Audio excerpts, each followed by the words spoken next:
Thank you for joining Module 2 of the Bureau of Industry and Security's slide presentation series on commerce export licensing requirements.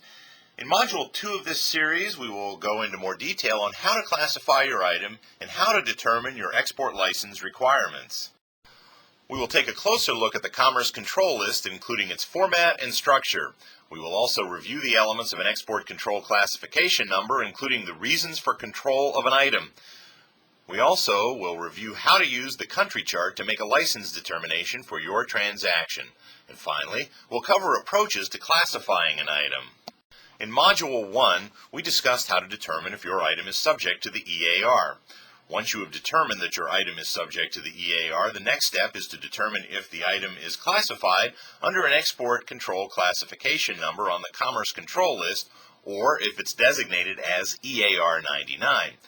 Throughout this module, we will refer to the Export Control Classification Number as ECCN, and we'll refer to the Commerce Control List as CCL. The Commerce Control List contains items that are subject to the licensing authority of BIS. Used with the Commerce Country Chart, you can determine if your item requires a license to any destination. The Commerce Control List is found in Supplement Number 1 to Part 774 of the Export Administration Regulations. The Export Administration Regulations are available online at the Government Printing Office website, and we also have a link from the BIS homepage to the EAR and to the Commerce Control List section of the EAR. When we talk about items on the CCL, we are referring to commodities, software, and technology. Let's take a look at the structure of the CCL. The CCL is made up of 10 categories identified by categories 0 through 9.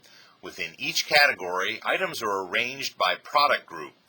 Each category contains the same 5 product groups identified by the letters A through E. The entries that make up the categories of the CCL are the ECCNs. BIS also offers an alphabetical index and numerical index to the CCL, which may be useful when determining your item's classification. Category 0 of the CCL includes miscellaneous items such as shotguns, shotgun shells, and optical sighting devices, as well as some nuclear-related material and equipment. Many of these nuclear entries refer the reader to the Nuclear Regulatory Commission, which has jurisdiction. Category 1 relates to materials, chemicals, microorganisms, and toxins. Category 2 relates to materials processing, such as machine tools. Category 3 relates to electronics, and Category 4 relates to computers. Category 5 is made up of 2 parts. Part 1 relates to telecommunications, and Part 2 relates to information security, otherwise known as encryption. Category 6 relates to sensors and lasers. Category 7 relates to navigation and avionics. Category 8 relates to marine items. And finally, Category 9 relates to propulsion items. The first number of an ECCN identifies the category it's in. In the example of ECCN 3A001, the 3 identifies that it's an ECCN found in Category 3, the electronics category. In the example of ECCN 6C992, the 6 identifies that it's an ECCN found in Category 6, the category containing sensors and lasers. Within each of the 10 categories, items are arranged by 5 product groups. Product Group A relates to equipment, assemblies, and components. Product Group B relates to test, inspection, and production equipment. Product Group C relates to materials specific to that category. Product Group D relates to software specific to that category. And finally, Product Group E relates to technology specific to that category. In this example of ECCN 4B994, the B relates to test, inspection, and production equipment in Category 4, the computer category. In the example of ECCN 6C992, the C relates to materials in Category 6, which is the category containing sensors and lasers. Let's take a look at an example of ECCN entries from each product group in Category 3. As we've previously discussed, an item is defined as a commodity, software, or technology. In the CCL, the first 3 product groups relate to commodities. Product Group A is systems, equipment, and components specific to the category. Product Group B is test, inspection, and production equipment, equipment that's used to test or produce these types of products specific to the category. and product group C is materials pertinent to this category's products. Product group D relates to software specific to the category, and product group E relates to technology specific to the category. Now let's look at how ECCN's entries within the different product groups relate to each other within the category of items. We'll use some Category 3 entries as our example. 3A001 includes electronic components. 3B001 includes equipment for manufacturing certain semiconductor devices or materials. 3C001 includes heteroexpitaxial materials used in semiconductor manufacturing. 3D001 includes software designed for the development or production of certain electronic components. And finally, 3E001 includes technology for development or production of certain Category 3 equipment or materials. As you can see, all of these entries relate to electronic commodities, software, or technology. The second number in an ECCN differentiates individual ECCN entries. The number identifies the reason or reasons for control associated with the items contained in the entry. In the example of 3A001, it indicates that the ECCN entry is controlled for national security reasons, among other reasons which we'll discuss. Here you'll find all of the reasons for control which may apply to an item on the CCL. Keep in mind that reasons for control are not mutually exclusive, meaning more than one can apply to an ECCN. The majority of ECCNs are controlled for more than one reason. This is the case for our previous example, ECCN 3A001. Let's take a look. 3A001 includes electronic components and is controlled for national security, missile technology, nuclear non-proliferation, and anti-terrorism reasons. Since reasons for control are not mutually exclusive, numbers are assigned in order of precedence. 3A002 includes general-purpose electronic equipment and is controlled for national security and anti-terrorism reasons. 3A101 includes certain converters usable in missiles and is controlled for missile technology and anti-terrorism reasons. 3A201 includes certain flash X-ray generators and is controlled for nuclear non-proliferation and anti-terrorism reasons. 3A980 includes voice print ID equipment and is controlled for crime control reasons. 3A991 includes certain electronic devices and is controlled for anti-terrorism reasons. Now that you're familiar with the structure of the CCL categories and product groups, let's take a look at the information you'll find in an ECCN entry. First, each ECCN will have an entry heading with a brief description of the items covered under that ECCN. Next, you'll see the License Requirements heading. Within the License Requirements heading is the Reasons for Control and the Country Chart reference. The Reasons for Control header shows all applicable reasons for control in order of restrictiveness. Those controls that require licenses for a larger number of countries and/or items are listed first. The Country Chart header identifies a column name and a number for each reason for control, such as NS column 2 or CB column 1. It's important to note that in some cases, the reason for control may only apply to part of an ECCN entry. If this is the case, the subparagraph reference is provided to identify which part of the ECCN is subject to which reasons for control. Next is the License Exceptions header, which lists certain license exceptions that may be available for items classified under that ECCN entry. We'll cover license exceptions in more detail in Module 4. The next heading is List of Items Controlled. This contains information on the units by which the item is licensed, generally in metric units. It also includes related controls which identifies if another federal agency has export licensing authority over items related to those controlled in the entry. The Related Controls section may also cross-reference other related ECCN entries, including technology and software-related ECCNs. The List of Items Controlled header also includes definitions, which may provide definitions or parameters that apply to all items controlled in the entry. Both the Related Controls and the Related Definitions sections may assist you in the classification process of your product. Finally, the all-important Items header contains a positive list of all items controlled by that particular ECCN entry. As previously mentioned, in some cases, the list of items controlled in the ECCN is contained within the entry heading. If this is the case, a statement to that effect will be shown under the Items header. As we talked about earlier, the Related Controls and Related Definitions section of an ECCN contains very useful information to aid in the classification of an item. In your review of an ECCN entry, you may find additional technical or advisory notes within an ECCN that further assist in classification determinations.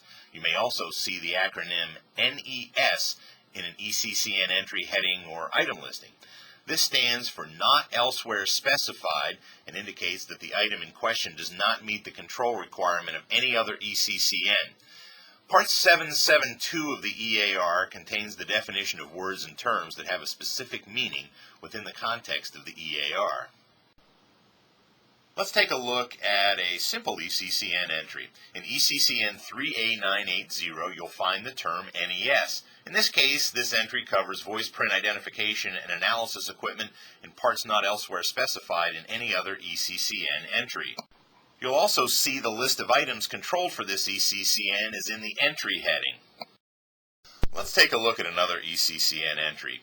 8C001 is an ECCN entry found in Category 8, the Marine category. This ECCN is the first entry in Product Group C, Materials. The entry heading for ECCN 8C001 is Syntactic Foam Designed for Underwater Use having all of the following. See List of Items Controlled. Under the License Requirements heading, it indicates that this ECCN entry has two reasons for control: national security and anti-terrorism.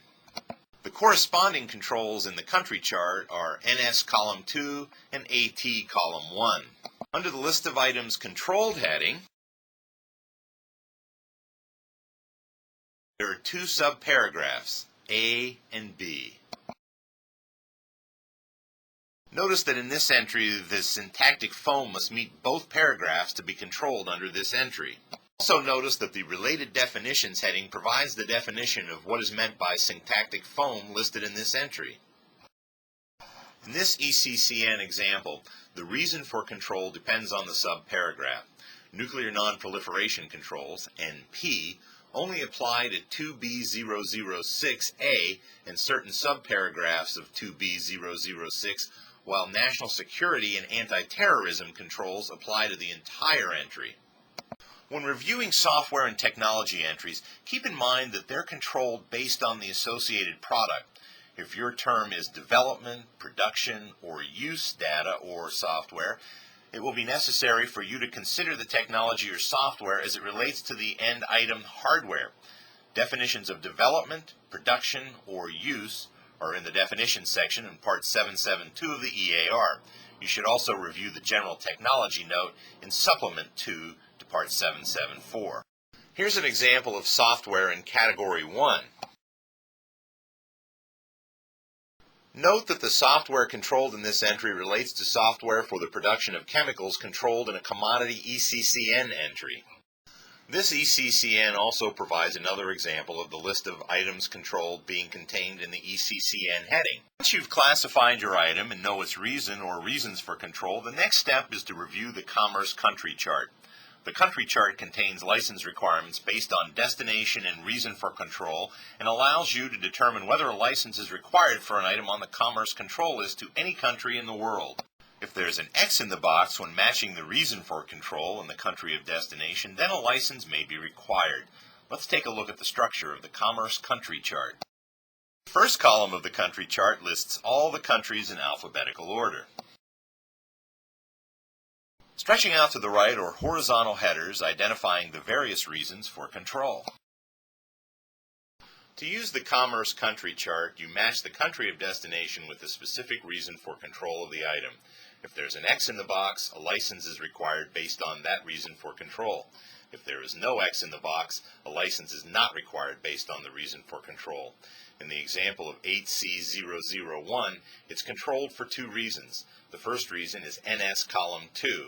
If this syntactic foam were to be exported to Angola, a license would be required as there is an X in the box under NS Column 2 for Angola.